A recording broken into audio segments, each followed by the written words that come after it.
fraction of time that favors the bold and yields the greatest reward. Jeff Gordon, winner of the inaugural Brickyard 400. Be present, and it may find you. Hesitate, and it's gone. The Brickyard. For nearly a century, racing immortality waits for those who dare chase it. A reigning champion on a reckless pursuit of the record books. Jimmy Johnson becomes a three-time winner. With a full tank of self-belief and a feel for the checkered flag, victory has become destiny. A stock car legend must reach back into his pit of steely resolve to recapture what was once so effortless. For a fourth time, a dominating performance today. A fifth win on this storied oval, and he stands alone. A racing mogul has dominated here 15 times in May, only to be dismissed come summer. Can his former Cup champion deliver what continues to elude him? An Indy 500 champion now chases glory in another gear. The engine may have changed, but it still runs on fire. Can you say red hot? Or will a rising superstar with the fight of a warrior dig out this daunting test? For all who dare put their dreams on display, one moment will forever change history. And that moment lies in wait. It waits for the bold, for the final lap, for the unforgiving second. That single moment waits at the Brickyard. The chance to capture that moment at the Indianapolis Motor Speedway only comes once a year for NASCAR drivers, and it's today. And we're so glad you've joined us for our live coverage of the 17th Brickyard 400. There's so much anticipation that surrounds a big event like this for the drivers now. They have to take that anticipation and turn it to focus, calm the nerves, and muster up the courage it'll take for the flying start through turn one, and the desire it'll take to come out on top of this talented field and place that kiss on the yard of bricks. Let's go trackside. And now to say the most famous words in motorsports, the chairperson of the board of the Indianapolis Motor Speedway, ladies and gentlemen, Mary Holman George. Gentlemen, start your engines. Ready. Where you can't see it. Got me? Got me? Well, let me know when they're getting ready to go. I'll be over here. Your motor's still typing now. What a great moment it is when the engines fire at Indianapolis. And as we get ready for the green flag, let's head inside the pagoda to a couple of men who know what it's like to win here, and one who's doing a special Indy double of his own. We go to Dale Jarrett, Andy Petrie, and Marty Reed. Gentlemen, take us away.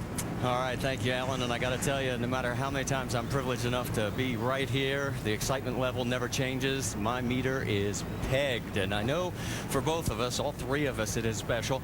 You share in some of this great history here, and you've always talked about how tough this is as a track to drive. Yeah, it really is. The opportunity that these drivers have today to special something for them at the end of this day, hoisting that trophy, kissing the bricks, but to get there is such a difficult task. This is such a difficult racetrack for a 3,400-pound stock car trying to negotiate these four distinct corners, flat, only 9 degrees of banking. It is a hard day's work from the cockpit of these race drivers. But at the end of the day, the opportunity to consider yourself and find yourself a Brickyard 400 champion is just unbelievable. So these guys are up for the task, but it is a fun, fun day. Andy, earlier this week, you said something I've never heard, a description about a track being pure. Well, the reason I call this a pure racing facility is because it puts a premium on every single thing of that race car and the team. I mean, it takes the best engines. Your car has to have a short track type chassis to go through these flat turns, but you got to go down these long straightaways, and they're 90-degree turns. It's nothing like we race anywhere.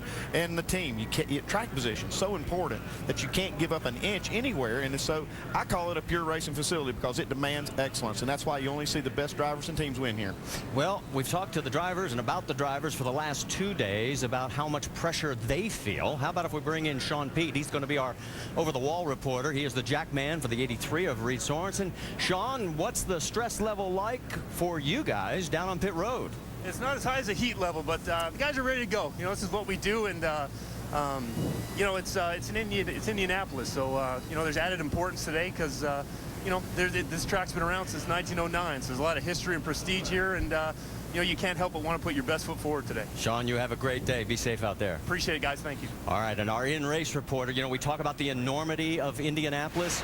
Well, for Clint Boyer and the other 42 drivers, it now focuses down in this narrow little closed cockpit, and we'll talk to our in-race reporter, Clint Boyer, next. It is the Cathedral of Speed, the motor racing capital of the world. It is Indianapolis, and for 100 years, man and machine have challenged this massive monument to motorsports. 103,000 fans attended the largest Super Bowl in history. An attendance record that falls way short of the 250,000 plus that make the Brickyard 400 one of the largest single-day sporting events in the world. The Speedway is so large that it can hold 13 Rose Bowl stadiums. And 2 USS Enterprises can fit in the infield from the front to the back stretch. That infield is so long that it can fit the entire length of the George Washington Bridge. And crossing that bridge, a Sprint Cup car will reach top speeds of over 205 miles per hour. Behold the size, the speed, and the power of the Indianapolis Motor Speedway. And you can see from high above just how enormous this massive facility is, this 2.5-mile historic Indianapolis Motor Speedway. We talk about its enormity, but now for the 43 drivers, as we mentioned just before the break, it's that closed-in feeling, that lonely feeling, because you're in that cockpit all by yourself, and our in-race reporter is Clint Boyer. Let's find out what he's thinking, DJ. Hey, Clint, Dale Jarrett, ESPN. You have a copy? Yeah, I got you, Dale. Hey, Clint, our first question comes from our ESPN mailbag, and we searched far and wide for these. Daniel from Wollongong, New South Wales, wants to know the confidence level seems high with the entire RCR team this season. How are you feeling coming into the Brickyard today? Yeah, certainly, you know, coming off our good run there in Chicago, confidence is high. Got a little pep in our step, which is what we needed. Got us back in the chase. All 3 cars at RCR in the chase. We're all proud of that. Guys built me a brand new Wheaties Fuel Chevrolet for Indy. Things fast right off the truck, and we aim to have a good race. So we're going to have a good race right here at Indy. That's going to carry us on right into the chase. Hey, Clint, I'm sure that somewhere along the way this week you've allowed yourself, especially knowing how good your car is, to think about the possibility of hoisting that trophy and kissing these bricks at the end of the day. What would that mean to you? Oh, absolutely. I mean, you know, imagine a kid growing up in Kansas, beating up and down the road, racing dirt tracks, to be able to get a race here at Indy just means a lot to me, you know, in particular. But to be able to win here, have a shot at winning is everything. All right, Clint, thanks for talking with us today. Have a great day. We'll talk with you later on. Now, Andy's going to talk to your crew chief, Shane Wilson. Thanks. Hello, Shane Wilson. Andy Petrie in the booth. You got us? Yeah, 10-4, Andy. Go ahead. Hey, Shane, it takes a fast car and good strategy to win here. You got a fast car. If it happens to come down to, say, a fuel mileage run, how do you guys stack up on that? Well, the guys at ECR building some really good engines. Some of the problems with that, sometimes the fuel is probably, you know, middle of the road, I'd say. But we definitely tuned for power today, and hope it doesn't come down to that.